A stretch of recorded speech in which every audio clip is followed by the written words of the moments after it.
Pessoal, sejam todos muito bem-vindos a mais dois cafés. Hoje com a minha mãe aqui. Seja muito bem-vinda. Obrigada, gente. Obrigada do convite de estar nesse canal de vocês também. O povo vai enjoar de mim. Não vai enjoar, porque os vídeos lá no Andemo, que você já participou de vários, acho que são dezenas de vídeos, né? As pessoas gostam e tal.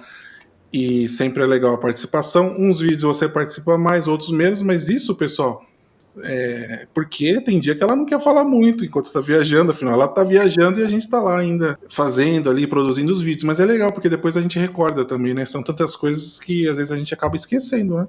Não, nem fale. Ver o vídeo para mim é um presente. É um segundo presente, né? Porque a viagem com vocês é uma maravilha. Agora, quando vê o vídeo, que eu posso ver quantas vezes eu quiser, é muito legal, porque realmente revive detalhes que a gente viveu ali. Não foi? Os vídeos são maravilhosos. Esse ano estamos com essa série na Puglia, muita coisa do sul italiano e está sendo legal também. Nossa, vocês vão ver, tem coisas ainda maravilhosas para sair. Vivemos muitas coisas legais, né, Felipe? A gente fez tanta coisa que às vezes editando eu começo a recordar. E se a gente não tivesse gravado, a gente acaba esquecendo.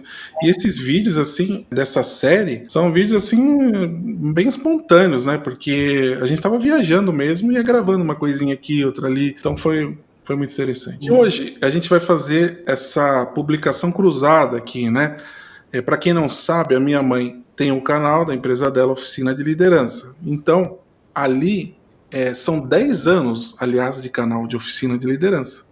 Foi o primeiro canal que nós criamos aqui, antes do nosso. Depois nós demos uma parada ali, um espaço de tempo que foi justamente quando nós viemos morar aqui para a Itália. Que pena, né? Se a gente tivesse continuado sempre, né? Mas a gente deveria ter continuado assim online, né? É, Pois é. verdade. Agora retomamos há algum tempo, então estamos produzindo conteúdo também. E aqui eu acho que a gente vai conseguir juntar os dois canais, assim, pelo menos nessa temática. Por quê? Vou pedir para você, né, explicar um pouco sobre a sua empresa, oficina de liderança, o que é, e as pessoas vão entender o porquê desse vídeo também. Então, a sua palavra. Bom, eu vou falar só rapidinho, tá? Depois vocês entrem lá nos vídeos, vocês vão ver melhor o que a gente faz. Mas oficina de liderança, a gente tem esse nome porque ele retrata a metodologia do nosso trabalho.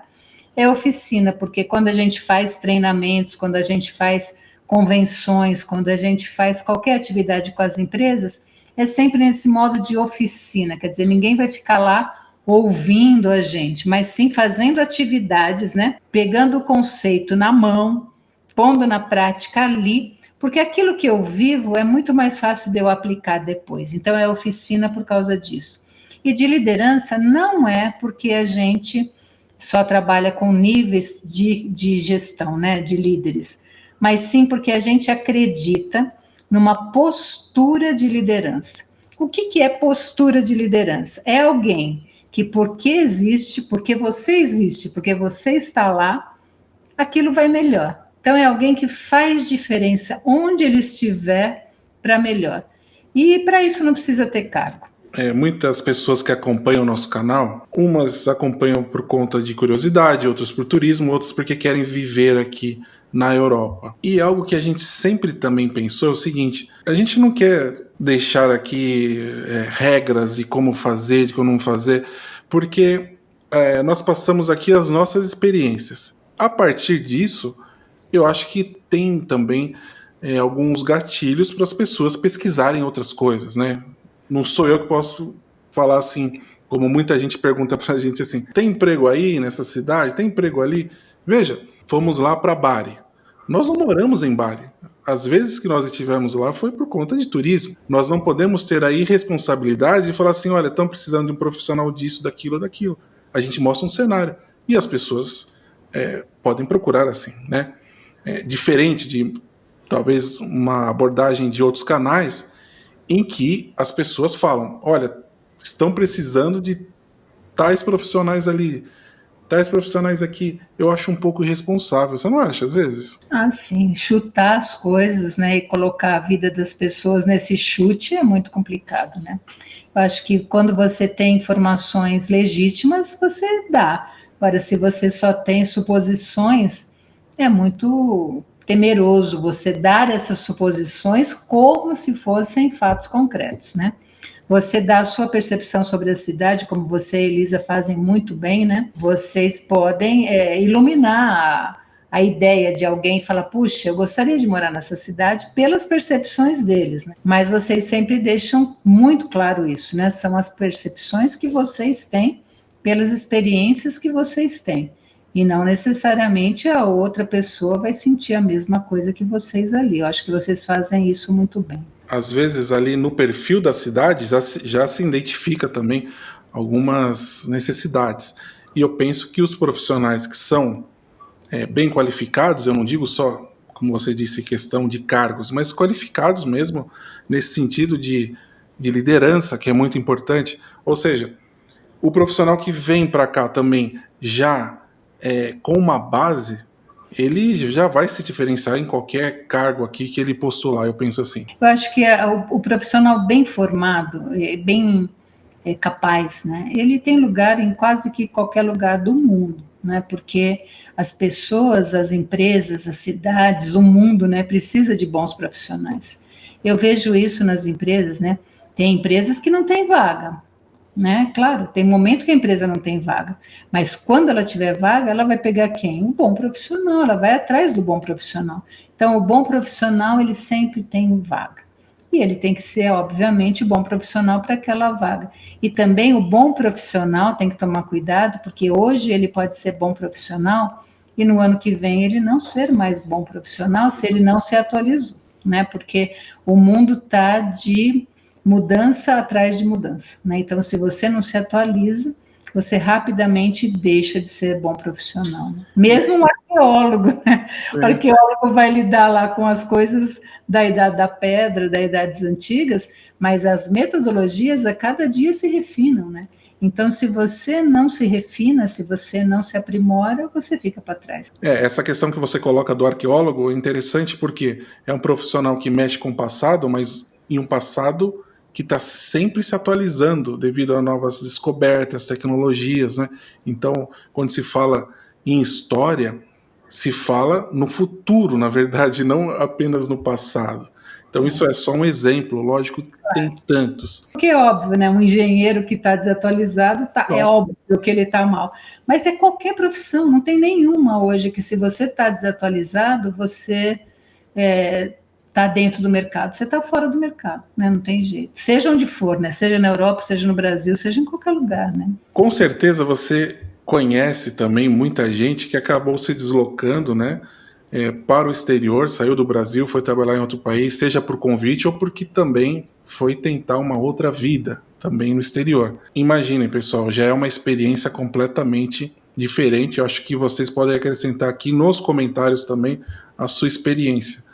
E aí, nós pesquisamos aqui um tema, a Elisa nos trouxe aqui um tema interessante, que saiu nesse portal, que é muito bom, que é um portal suíço, né, da televisão suíça, né, e aqui nós traduzimos para que todos acompanhem, mas que trata de algo que é inerente a todos, só que pela visão do suíço aqui. Vamos ver se tem alguma coisa a ver, você que está acostumada a lidar com isso, vamos ver se tem alguma coisa interessante e eu peço para você ir comentando. Pessoal, peguei minha mãe de surpresa aqui, ela nem sabe dessa matéria, mas como ela lida com isso, a gente não precisa nem preparar o conteúdo. Então é o seguinte, pessoal, a matéria diz assim: o segredo de uma candidatura bem-sucedida ao emprego no exterior. Do currículo à entrevista de emprego. Ao se candidatar a um emprego no exterior, você precisa se preparar para novos padrões e novas expectativas. Alguns especialistas fornecem conselhos úteis para o mercado de trabalho internacional. Quando se candidata a um emprego no exterior, não basta se adaptar do ponto de vista linguístico, é preciso também uma certa sensibilidade cultural. O que é normal na Suíça pode ser completamente diferente em outros países, como Estados Unidos, França ou Japão. Acho que dá para a gente utilizar aqui esse texto também para a realidade brasileira, não dá? Se você pega um tipo de organização ou outro tipo de organização, já faz diferença, né? Você vai trabalhar numa empresa de marketing ou você vai trabalhar numa mineradora. As necessidades, né, são totalmente diferentes, mesmo que sejam a mesma função. Se você estiver fora daquele mundo, você não entende nem o que as pessoas estão falando, né? Então, se você é de um mercado e vai entrar em outro, você tem que conhecer aquilo, né? Tem que conhecer aquele lugar, o que é relevante para eles, né? Os suíços, por exemplo, minha irmã morou na Suíça, né? E ela contava coisas muito interessantes. Por exemplo, você vai fazer uma modificação na sua casa. E aí, o que você tem que fazer? Vamos supor que essa modificação vai ter lá 2 metros de altura. Você tem que colocar algo, uma madeira lá, um madeirame, naquela altura, fica lá durante um tempo, aí os vizinhos vão opinar se eles aceitam ou não que você faça aquela modificação. Não é a prefeitura. Primeiro são os vizinhos. Então, imagina como tem que ser dialogado. Se na sua casa é assim, imagina na empresa, alguém que não tem diálogo, né? Que vai lá e faz o que ele quer. Certamente ele vai ter problema. Então, se você não sabe, a cultura é algo integrante das empresas quando ela está naquele país. Mesmo que seja a empresa é uma empresa americana, mas se ela está na Suíça, ela se envolve com a cultura suíça, né? Claro que tem características diferentes de uma empresa legitimamente suíça. Na Itália, por exemplo, eu imagino, né, Felipe, que em algumas cidades pequenas que tem aquela pausa pranzo muito característica, assim, eu acho que se a empresa não se adaptar a isso, por exemplo, uma empresa estrangeira que se coloque na Itália, ela vai deixar as pessoas muito estressadas. Acredito que a produtividade não vai ser a mesma se ela não colocar aquele jeito italiano ali de ser naquela situação de pausa, né? Eu acredito que a cultura local ela tem um peso enorme dentro das organizações, né? Perfeito. Tem até essa questão que você falou sobre a construção civil, né, arquitetura. Na Itália também, por exemplo, nos centros históricos, as pessoas não podem sair pintando a casa da cor que elas querem. Então, quando elas vão fazer uma nova pintura, eles colocam ali algumas possibilidades de cores, né? E isso é exposto para todos que passam ali, para as pessoas entenderem que vai ter uma variação mínima, mas pode ter uma variação, mas dentro de algumas opções que são ali determinadas pelo comune, pela prefeitura. Eu lembro até que eu perguntei para a Elisa isso, né? Porque nós vimos agora em algum lugar que eu não lembro, que tinha essa paleta de cores na parede. Assim, por que tem esses monte de quadradinho com essas cores? Aí vocês me explicaram, né? Que era a paleta possível, né? De cores ali e estava ali demonstrada para que as pessoas vissem, né? Qual que seria a escolha do local. E eu acho isso muito respeitoso, né? Muito. Exato, e que é uma coisa comum aqui, se eu for falar com o meu vizinho, ele, e daí? Pra gente é diferente, então imagine dentro de uma empresa, né, pessoal? Alguns especialistas fornecem conselhos para preparar um dossiê de candidatura convincente em todos os aspectos. Primeiro, aqui estão algumas dicas gerais. Especificar os diplomas e os respectivos títulos equivalentes, para que os potenciais empregadores possam ter uma ideia clara das diferentes competências. Eu acho que é normal, mas só que nem tanto, né, Felipe? Porque se você vai se candidatar a um emprego no exterior, aqui se você fala que você é formado na USP, por exemplo, você não precisa falar mais nada, assim, os empregadores já sabem quais são as características da USP, que para entrar na USP é difícil, não é? E que certamente é um bom aluno, porque senão não teria entrado. Já tem isso no modelo mental, né? Agora, lá fora, o que é a USP? Não sabe o que é a USP.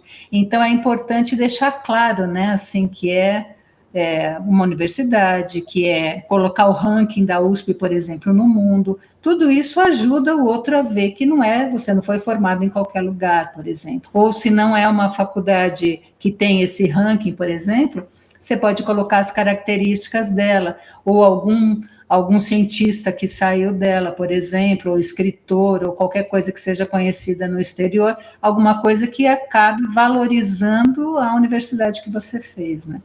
É por isso que algumas universidades aqui na Europa as pessoas vão todas para lá, né? Tem aquela disputa, o direito em Bolonha, que é uma coisa muito procurada. Indique o tipo de autorização de residência e de trabalho. Não minta sobre as habilidades linguísticas. Olha, o suíço fala isso porque eles falam normalmente umas 4 línguas lá, normalmente, né? As pessoas que falam perceberiam isso imediatamente. É feio, né, mentir, assim, vamos supor, você vai para a Suíça, o seu inglês é perfeito, mas você vai numa área da Suíça que lá a língua é o italiano, por exemplo, porque tem, né, esse pedaço da Suíça. E aí você não sabe nada de italiano e finge que sabe, porque se italiano é parecido com português, eu vou falar que eu sei. Não faça isso, porque é completamente diferente e você pode ser desqualificado pela mentira e não pela necessidade, né? Porque às vezes nem tinha tal necessidade. Mas como você mentiu, eles perdem a confiança em você, né? Perdeu a confiança, já era. Não se esqueça de indicar o código de área correto e talvez até o fuso horário. É verdade, né? Porque Sim. às vezes a pessoa esquece, indica um número errado e eles não vão tentar 2 vezes. É claro, né? Se a pessoa mora que nem eu e você, estamos a 5 horas de distância, né? Aí você é o empregador, vai me ligar de madrugada e eu não atendo, liga de novo, eu não atendo, aí fala, pô, né? E o empregador pode não estar ligado nisso, né? Eu que é problema meu, eu que quero um emprego, né? Então avise, né? Avise a um horário comum, fala, entre em contato comigo no horário tal que estamos num fuso favorável para ambos, né? Digamos assim, isso é legal. Na Suíça é comum indicar sua data de nascimento e estado civil no currículo, incluindo fotos. Em outros lugares, essa prática nem sempre é comum. Então, em caso de dúvida, é melhor omitir essas informações. Ou seja, eles colocam: atualize seu arquivo de inscrição para que atenda aos requisitos do país para o qual você se mudará. Os escritórios de emprego no exterior podem fornecer uma visão mais aprofundada do mercado de trabalho local, das tendências em voga em vários setores e das nuances culturais. O que você acha disso aí? Já é um pouco diferente. Aqui no Brasil também é muito comum você colocar data de nascimento. Colocar foto não é tão comum, mas tem funções que exigem, né? Algumas funções tipo de recepção ou algumas coisas, mas não é bem visto. Aqui não é bem visto. Mas ocorre, né? Assim, mas ocorre. Isso, mas ocorre, exato.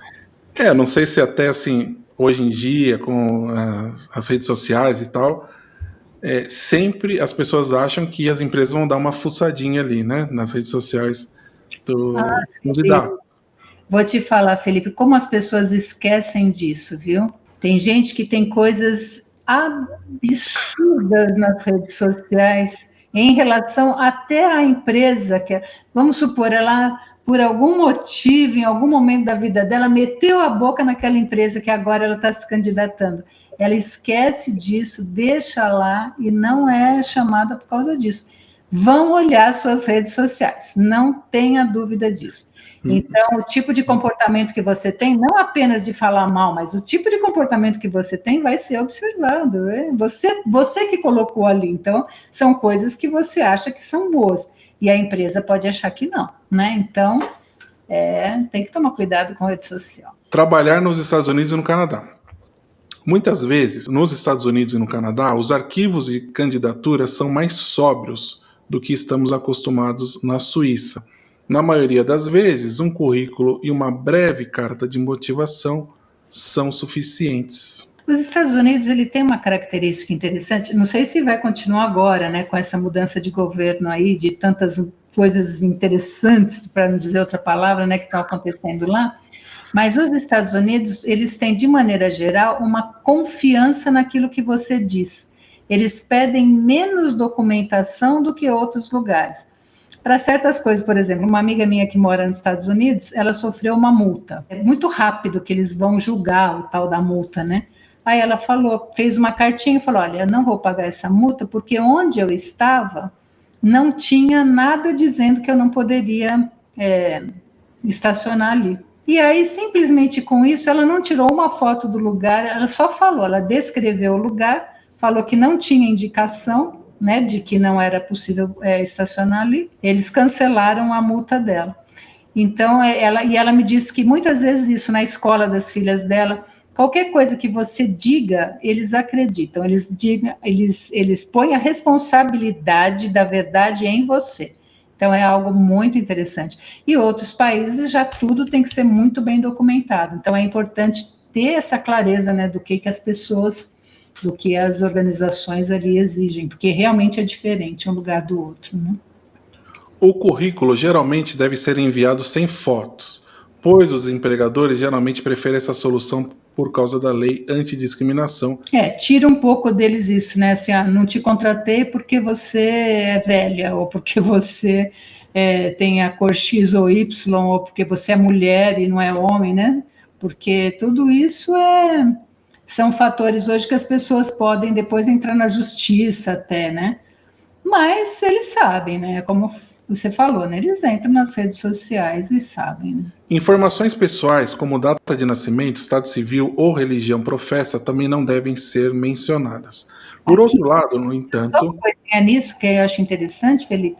Aqui no Brasil é muito comum, muito mesmo, 99% dos currículos tem a data de nascimento e estado civil. Nenhum tem a religião que processa, que professa. Não é comum colocar religião em currículo aqui de jeito nenhum.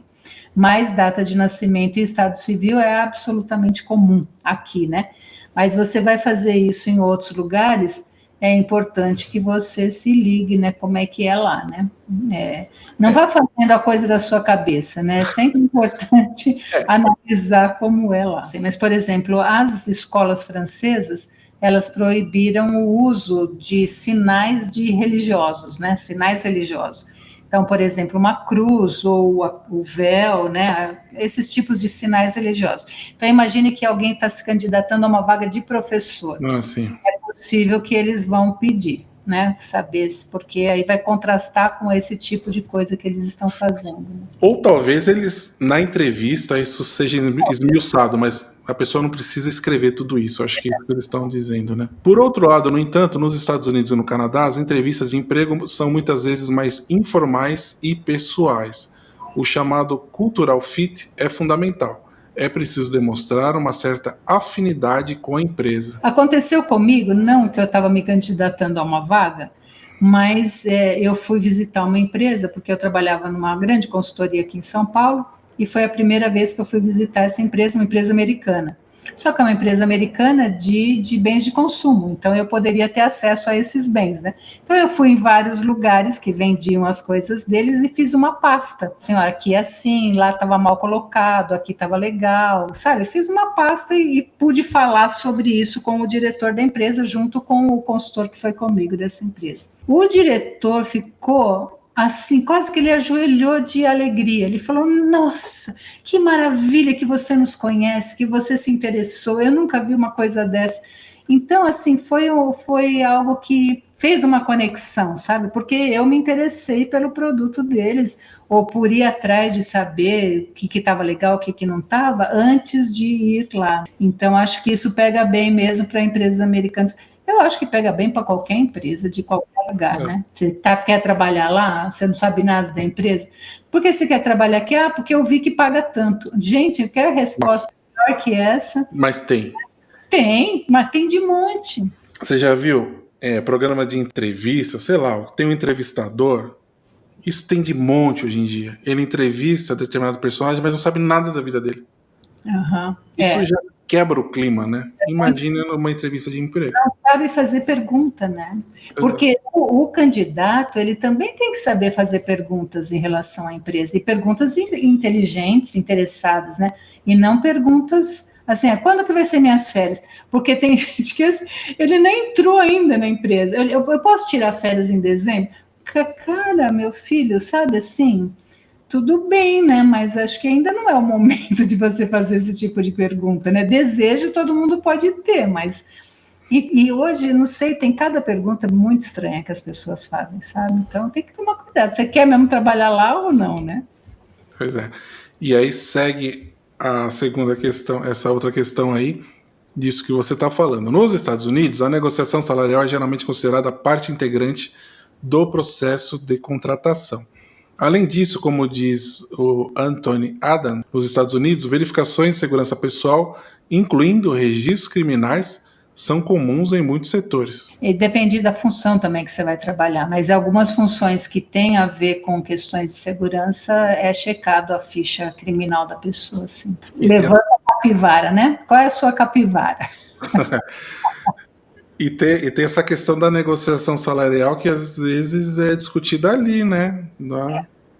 Muitas vezes, a depender da empresa, se ela está numa área remota, ou se ela tem alguma, ou se o profissional ele é muito único, assim, muito requisitado, aí ele vai ter um poder de negociação ali, né? Lembrando, pessoal, que isso tudo é a visão de uma realidade de um suíço que vai trabalhar em outro país, né? Aí tem aqui, olha, trabalhar na França e na Alemanha. Em alguns países europeus, como a França e a Alemanha, as estruturas salariais são mais rígidas e muitas vezes a foto não pode faltar no dossiê de candidatura. O processo de busca de emprego na França é caracterizado por padrões formais, que prevêem que a entrevista de emprego seja igualmente formal. O mesmo se aplica para a Alemanha, onde não é incomum, de acordo com a Yulia, que as habilidades técnicas sejam testadas e o foco seja na compatibilidade profissional. Isso é interessante, né? Eu vejo poucas empresas no Brasil testarem a habilidade da pessoa e depois se ferram, sabe? Porque tem gente que mente no currículo, né? Fala que é capaz de fazer certas coisas que não faz. Às vezes coisas que seriam simples de serem testadas, por exemplo, a habilidade de escrita, por exemplo. Então, você vai contratar alguém para uma área de comunicação, e aí a pessoa fala que ela escreve muito bem, tarará. Aí as empresas não testam isso aqui, porque seria um teste facílimo de fazer, né? A mão tem uma conexão com o cérebro muito importante. Eu escrevia tanto na parede, né? Em todas as paredes, né? O pessoal vai pensar que eu era pichador, né? Era um pichador infantil, tá, pessoal? Criança. Mas era um belo pichador, tá? Seguindo aqui, olha, trabalhar na Austrália ou na Grã-Bretanha. A situação é bastante semelhante à dos Estados Unidos e do Canadá na Austrália ou na Grã-Bretanha.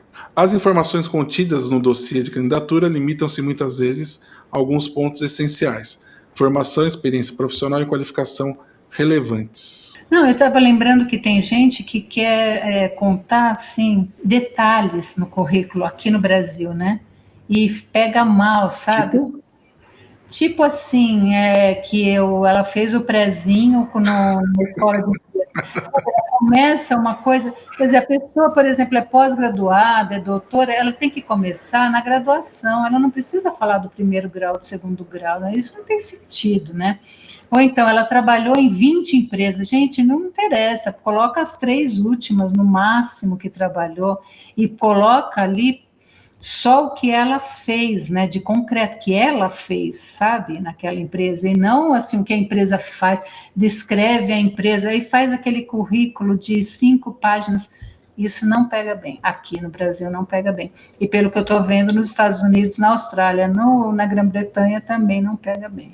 E eu ouvi falar que, enquanto nós estamos gravando esse vídeo, na Austrália já é café da manhã. E lá também não pega bem. Assim, não pega bem em nenhum lugar, né, gente? Não dá, né? Mas tem gente exagerada, realmente exagerada. Ou medrosa, assim, mas eu tenho que colocar isso porque foi lá que eu aprendi não sei o quê. Tá, mas se for muito relevante, fala na entrevista, mas no currículo não dá para colocar. O que vai acontecer? Ele vai ser cortado. Ele não vai chegar na entrevista, ele vai ser cortado antes. É essa que é a dó. Infelizmente, assim, a depender do tipo de vaga, essa olhada no currículo é muito automática. E às vezes é automática mesmo, feita por inteligência artificial. Então, se tiver qualquer coisa assim, ou fora do padrão, porque aí a inteligência artificial vai buscar o padrão e aquilo que foi pedido. Aí você põe coisas que não foram pedidas, coisas que vai ser cortado, não vai ser visto como algo legal, vai ser visto como alguma coisa ruim. Clareza do que é pedido, acho que isso é muito importante. O que foi pedido ali? Responde o que foi pedido da melhor maneira possível, de modo que você apareça ali, você tem que aparecer ali, mas respondendo aquilo que foi pedido e não inventando. Na Ásia, o peso das hierarquias é muitas vezes muito maior. os processos e candidaturas são intensos, relativamente longos e complexos. É necessária modéstia e capacidade de trabalhar em equipe. Já me deu medo só de olhar isso aí. Imagina aquele climão, aquele silêncio, tá? Eu acho que eles estão generalizando a Ásia aí, mas a Ásia... Tá botando medo, né? Sim, mas assim, o Japão e a China são completamente diferentes. Claro. Mas muito diferente, nessa questão de trabalho mesmo, né? Eu já tive em reuniões com japoneses do Japão mesmo, assim, e com chineses. Eles são muito diferentes. Os chineses são muito mais abertos a que alguém abaixo, o cara é o diretor, tá ali também o gerente. O chinês é mais aberto que o gerente fale do que o japonês. O japonês, se tem um superior na sala, os outros só falam se forem solicitados por ele. É muito diferente, sabe? E provavelmente em outros países ali, Coreia, Vietnã, cada um deve ter também a sua... não dá para generalizar, assim, igual falar de uma América do Sul, não é assim, né? Então, acho que aí eles estão exagerando na generalização, mas certamente é muito diferente do que os costumes ocidentais, né? Eles são outra cultura, uma cultura milenar, muito diferente, né? Todos os asiáticos, mas cada um deles tem as suas diferenças, e essas diferenças são... Os chineses, eles gostam do relacionamento, sabe? Eu tenho um amigo que foi para a China pela empresa que ele trabalha no Brasil, numa reunião lá. Aí ele estava num restaurante, então lá comendo aquele monte de comida, que tem algumas vivas, né, etc., comida de tudo quanto é tipo, e de repente o cara que estava do lado dele, um chinês, puf, botou a mão na perna dele, na coxa dele, assim, com toda a força, tuf, e ele ficou verde, assim, né, imagina, um homem brasileiro, todo cheio de onda com isso, né, pega um homem e puf, na perna dele. E ele não sabia se ele se mexia, se ele falava, e tinha um brasileiro do lado dele que já era mais experiente com essas coisas.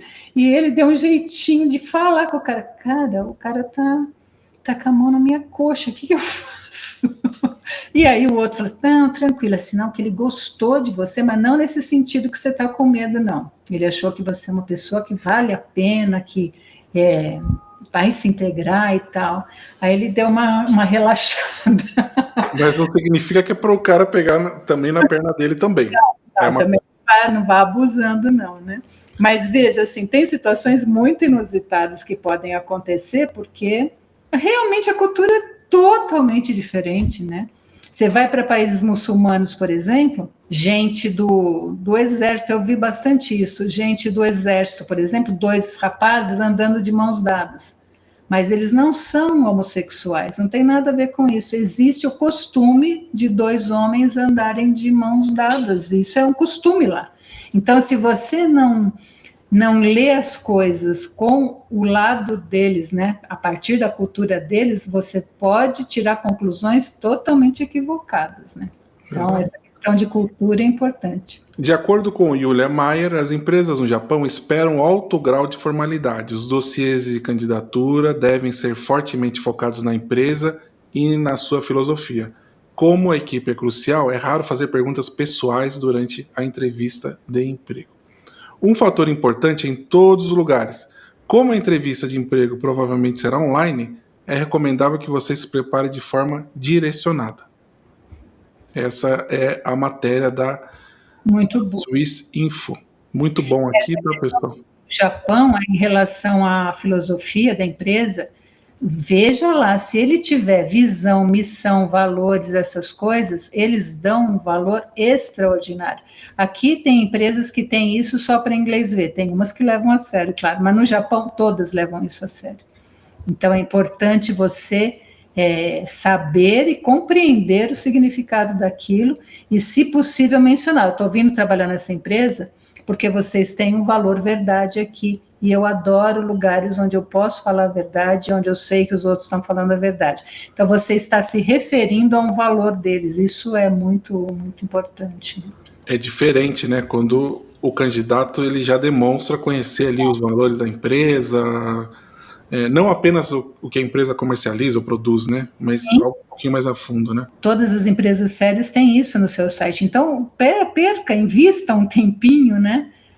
Olhando o site da empresa, compreendendo o que eles estão colocando lá, porque isso pega bem. Pega bem em qualquer lugar do mundo. Se a empresa está se declarando assim, né? Com essa visão, essa missão, esses valores, esse propósito, né? Algumas escritas de um jeito, outro de outro, mas estão lá as suas bases. É importante que você saiba, aliás, por quê? Você está indo trabalhar nessa empresa e valores é coisa que não se negocia. Se você não concorda com aqueles valores, nem se candidate, porque esse negócio não vai dar certo. Né? Quer vir aqui para a Europa, não sei. Acho que serve para todos os locais, né? Algumas coisas não mudam. Tem um certo parâmetro que deve ser respeitado. Na dúvida, não avance mais do que o necessário. Aguarde, né, o primeiro sinal. Mas legal, Felipe, gostei aí, viu? Me pegou de surpresa, mas achei interessante a conversa. Obrigada. Então, com certeza as pessoas vão gostar, vão comentar aqui, vão pedir outras participações com outros temas também que vocês sugerirem aqui no Dois Cafés.